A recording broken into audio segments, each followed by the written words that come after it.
victoire très importante de Liverpool à Palace.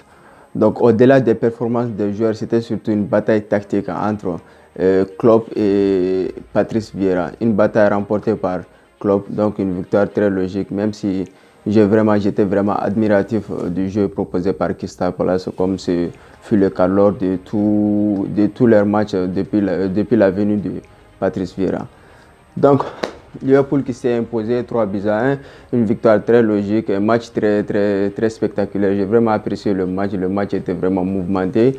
Donc c'était surtout, comme je l'ai déjà évoqué, c'était surtout une bataille tactique entre les deux coachs parce que les deux coachs ils étaient vraiment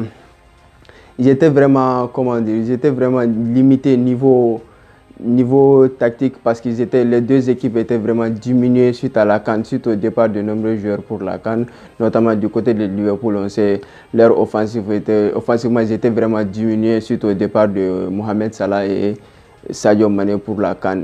Aux côtés de leurs pays respectifs et surtout du côté de Crystal Palace, on n'est pas minimiser aussi le départ de Wilfried Zaha qui est vraiment un taulier offensif, un taulier de cet effectif de Palace.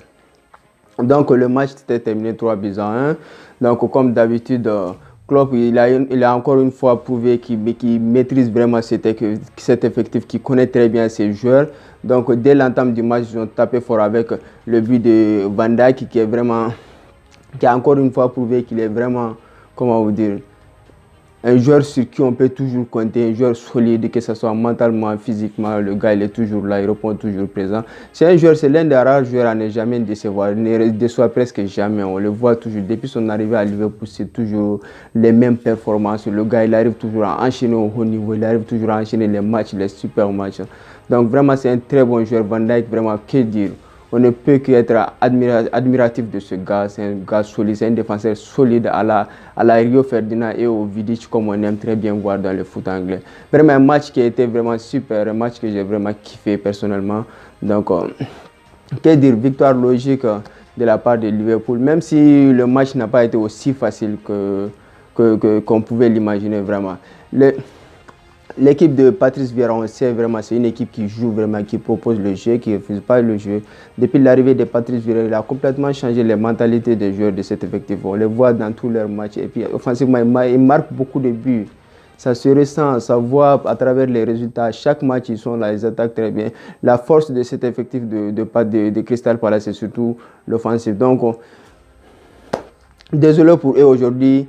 Il y avait surtout un manque offensivement qui était là, qui était évident, qu'on le voyait tous. C'était l'absence surtout de Wilfried Zaha. Donc, vraiment, un match que j'ai vraiment aimé, un super match. Donc, comme on aime à l'anglaise, vraiment. Donc, que dire encore? Il faut saluer aussi la performance individuelle de Trent Alexander-Arnold, qui est toujours là, un soldat comme on l'aime bien. Il est toujours là. Le gars, depuis son arrivée à Liverpool, il ne s'est pas fait une place de titulaire dans le cœur du club.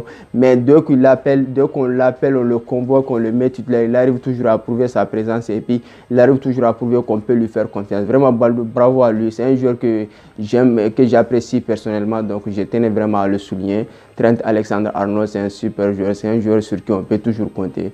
Mais même s'il n'est pas titulaire, dès qu'on lui donne sa chance, il arrive toujours à nous convaincre qu'il mérite au moins d'avoir sa chance dans cet effectif.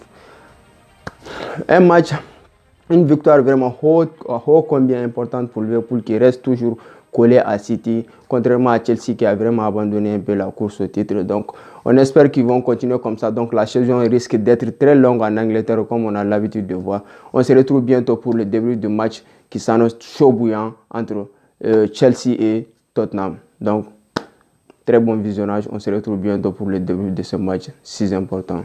Donc, les amis, si la vidéo vous a plu, n'hésitez pas à vous abonner, à mettre beaucoup de pouces bleus. On se retrouve bientôt pour d'autres vidéos. Merci. Bonne journée à tous.